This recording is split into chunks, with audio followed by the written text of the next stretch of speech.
UDF വിജയത്തിൽ ആഹ്ലാദവുമായി NGO association. NGO association taluk കമ്മിറ്റിയുടെ നേതൃത്വത്തിൽ കോതമംഗലത്തെ സർക്കാർ ഓഫീസുകളിൽ മധുര വിതരണവും ആഹ്ലാദ പ്രകടനവും നടത്തി.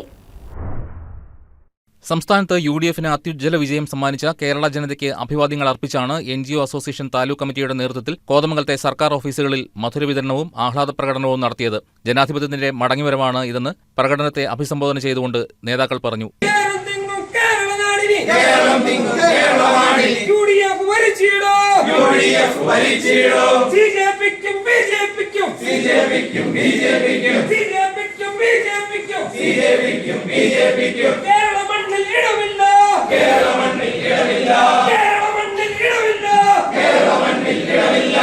NGO അസോസിയേഷൻ ജില്ലാ secretary Basil Joseph, AY Eldho, Abins Kareem, Jomi George, taluk president Anthule Aliyar, Bebin Kakkanad, Bijesh Paulson Thomas, Sanoj Biju, Suma Paulson, Benny, Rameez തുടങ്ങിയവർ പങ്കെടുത്തു. News desk KCV news.